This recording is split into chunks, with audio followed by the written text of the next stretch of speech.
શહેરના સનફાર્મા રોડ પર અટલબાગની બાજુમાં જ આવેલ ખાનગી પ્લોટમાંથી કોર્પોરેશનના કોન્ટ્રાક્ટના ડમ્પરો માટી ઉલેચતા કેમેરામાં કેદ થયા હતા અને આ એક બે નહીં પરંતુ 3 થી 4 હાઈવા ડમ્પરો માટી ભરી નેશનલ હાઈવે નંબર 8 પર આવેલ કોર્પોરેશનના ડમ્પિંગ સાઇટ પર પહોંચ્યા હતા, જ્યાં કચરા ભરેલા ડમ્પરોની સાથે માટી ભરેલ ડમ્પરોનું પણ વજન કરી તેને ડમ્પિંગ સાઇટ પર ઠાલવવામાં આવ્યું।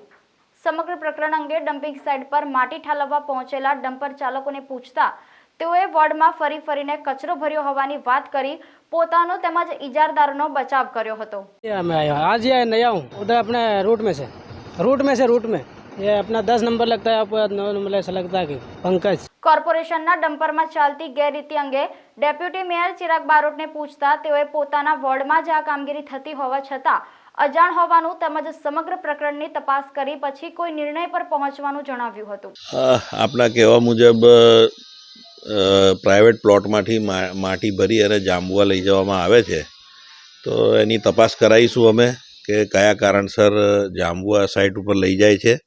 બાકી તો પ્રાઇવેટ પ્લોટમાંથી માટી કાઢીને કોઈ પણ લઈ જઈ શકે છે, પણ આ ડમ્પર કે જે વાહનો છે એ કોના છે, શું છે, એ તપાસનો વિષય છે। આપે મને જે વિડીયો બતાવ્યા એના પરથી દેખાય છે કે ભાઈ માટી ભરીને જાંબુઆ લઈ જઈ રહ્યા છે, પરંતુ શું વિષય છે એ મારે જાણવો પડશે। મેં કીધું એમ આમાં તપાસનો વિષય છે, મારે પણ જાણકારી મેળવવી પડશે, ત્યારબાદ જ હું આપને કોઈ જવાબ આપી શકું। જ્યારે પૂર્વ વિપક્ષી નેતા અને કોંગ્રેસના વર્તમાન કાઉન્સિલર ચંદ્રકાંત શ્રીવાસ્તવને પૂછતા તેઓએ જણાવ્યું હતું કે જો કોન્ટ્રાક્ટર આવી રીતે કોર્પોરેશનને આર્થિક નુકસાન કરતો હોય તો તેના પર એક્શન લઈ બ્લેકલિસ્ટ કરવો જોઈએ તેવી માંગણી કરી હતી। આપણું 14 માંથી 33મો નંબર આવ્યો અને તોય છતાં આપણે સજાગ ના થઈએ તો એને શું કહેવાય? આપણી નિષ્કાળજી અથવા કોઈને કોન્ટ્રાક્ટરને મદદ કરવાની વાત કહેવાય? સવાલ એ છે કે આપે જે રીતે બતાડ્યું છે કે ભાઈ પ્રાઇવેટ પ્લોટમાંથી માટી કરીને ડમ્પિંગ સાઇટ ઉપર વજન કરીને એ નાખતો હોય તો એ ખરેખર ગુનેગાર છે, કારણ કે આપણે કચરો અને માટી બે ડિવિઝન જુદા કર્યા છે।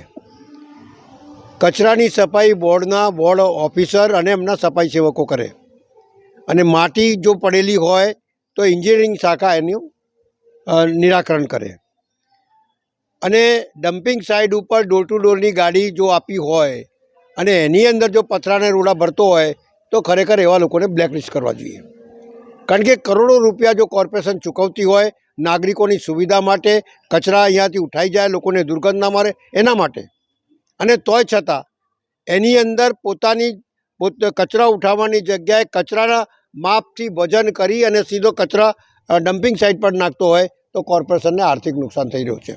અને જ્યારે આર્થિક નુકસાન કોઈ કોન્ટ્રાક્ટર કરતો હોય ત્યારે એના ઉપર એક્શન લેવી જોઈએ, નહીં કરી એને માફ કરવો જોઈએ।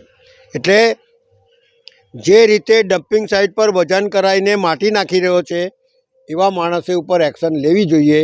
અધિકારી દરેક જગ્યાએ તો ફરે નહીં, કોર્પોરેટર દરેક જગ્યાએ ના ફરે, પણ જો આવી વાતો મીડિયા થ્રુ આપણા ધ્યાન પર આવતું હોય તો આપણે તાત્કાલિક એના ઉપર એક્શન લઈએ, જેથી બીજા કોન્ટ્રાક્ટરો આવું કરતા બીવે નહીં। તો તમે આવી રીતે ઢીલ છોડશો તો બીજાને પ્રોત્સાહન મળશે અને કોર્પોરેશનને આર્થિક નુકસાન જશે અને શહેરની અંદર ગંદકી ફેલશે અને શહેરના નાગરિકો જે પણ એનાથી હેરાન થશે એ વાત સમજીને આગળ વધવું જોઈએ। આમાં એવું છે કે પહેલાં વોર્ડ હતા નાના વોર્ડ હતા અને નાના વોર્ડની અંદર અધિકારી ફરી શકે, અધિકારી સારી રીતે કાળજી રાખી શકે। હવે વોર્ડ કરી દીધા મોટા, વધારે વોર્ડમાંથી નાના વોર્ડો કરી દીધા છે, સુવિધાઓના સાધન એટલા બધા છે નહીં અને આખા વોર્ડની અંદર કોઈ વોર્ડ ઓફિસરની કેપેસિટી નથી કે આખો દિવસ આ વોર્ડમાં ફરી શકે, એટલે આટલા મોટા વોર્ડ કરી દીધા। સંસાધનોની કમી, ગાડીઓની કમી, બધું જ વસ્તુ ઓછી છે અને એની અંદર તમે કહો કે વોર્ડ ઓફિસર ગુનેગાર છે અથવા એન્જિનિયર ગુનેગાર છે અથવા કમિશનર ગુનેગાર છે, એ વાત જ ખોટી છે। કારણ કે જેટલા મોટા વોર્ડ હોય એટલા તમારે માણસો મૂકવા પડે, એટલા સાધનો મૂકવા પડે, એટલા CCTV કેમેરા લગાવવા પડે, આવું કશું નથી। અને તોય છતાં જ્યારે હોઈએ ત્યારે પેલો કોન્ટ્રાક્ટર ગુનો કરે, કોઈ પ્રાઇવેટ માણસ ગુનો કરે અથવા કોઈ નાનો કર્મચારી કરે, પણ આપણે પકડીએ છીએ હંમેશા મોટા માણસને, પણ મોટા અધિકારીને અથવા કોર્પોરેટરને કહેવાય અથવા મેયરને પકડીએ છીએ, પણ ખરેખર જો બ્લેકલિસ્ટ નહીં કરીશું તો આના ઉપર આપણી પકડ રહેશે નહીં, એવું મારું સ્પષ્ટ માનવું છે।